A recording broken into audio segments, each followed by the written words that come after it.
Operation टायगरसाठी फडणवीसांच्या केंद्रीय नेतृत्वासोबत बैठका झाल्याची माहिती सूत्रांनी दिली। फडणवीसांच्या बैठकीनंतर शिंदेंना दिल्लीतून ग्रीन सिग्नल मिळाला। खासदार फोडण्यासाठी शिंदेंकडून 5 वेळा भाजप श्रेष्ठींची भेट घेण्यात आली।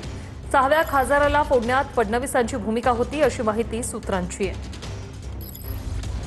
सूत्रांच्या माहितीनुसार ऑपरेशन टायगर फत्ते करण्यास फडणवीसांची शिष्टाई मोलाची ठरली आहे। 6व्या खासदाराला फोडण्यात फडणवीसांची महत्त्वाची भूमिका होती। ठाकरेंचे खासदार फोडण्यासाठी शिंदेंकडून 5 वेळा भाजप श्रेष्ठींची भेट घेण्यात आली। मात्र ठाकरेंच्या खासदारांना शिवसेनेत की भाजपात घ्यायचं यावर निर्णय होत नव्हता। ठाकरेंच्या बहुतांश खासदारांची भाजपात जाण्याची इच्छा होती। मात्र ठाकरेंच्या खासदारांना सेनेतच प्रवेश दिला पाहिजे अशी भूमिका फडणवीसांची होती। केंद्रीय नेतृत्व आणि फडणवीसांच्या बैठकांनंतर एप्रिलमध्ये शिंदेंना दिल्लीतून ग्रीन सिग्नल मिळाला। शिंदेंकडे 5 खासदार जाण्यास तयार होते। 6व्या खासदारासाठी फडणवीसांनी प्रयत्न केले। फडणवीसांच्या प्रयत्नांमुळे 6वा खासदार शिंदेंसोबत आल्यानं ऑपरेशन टायगर यशस्वी झालं। महायुती म्हणून त्या ठिकाणी देवेंद्रजी नेहमीच शिवसेनेसोबत राहिले।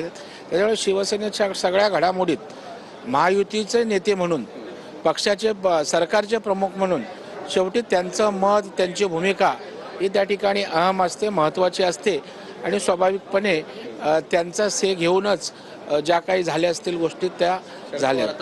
शिंदे साहेबांच्या पक्षात आले म्हणजे शिंदे साहेबांनीच हा सगळा जो काही सांभाळला आहे ते शिंदे साहेबांनाच द्यावं लागेल। आता कोण मदत बोलत असेल, कोण येत असेल हा नंतरचा भाग आहे।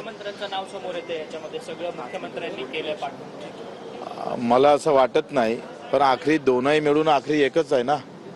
6 खासदारांपैकी 6व्या खासदाराबद्दल जे आपण बोलताय, खासदार साहेबांबद्दल, त्यांच्यासाठी कोणी शिष्टाई केली, कशासाठी केली, का केली, त्याच्यामध्ये मला अजिबात जायचं नाही। माननीय एकनाथ शिंदे साहेबांचं नेतृत्व मी पुन्हा पुन्हा सांगतो की सर्वमान्य आहे। आता जर ते ऑपरेशन टायगर झालं असेल तर दोघांमध्ये कोणी केलं म्हणून स्पर्धा आहे का? मुख्यमंत्री उपमुख्यमंत्र्यामध्ये श्रेयवादाची लढाई आहे का? की आता मलाच आम्ही फोडले म्हणून सांगायची सगळी पद्धत? मागच्या वेळेस सुद्धा तेच झालं। ज्यावेळेस एकनाथ शिंदेजींनी शिवसेना सोडली त्यावेळेस सुद्धा असंच श्रेयवादाची लढाई झाली।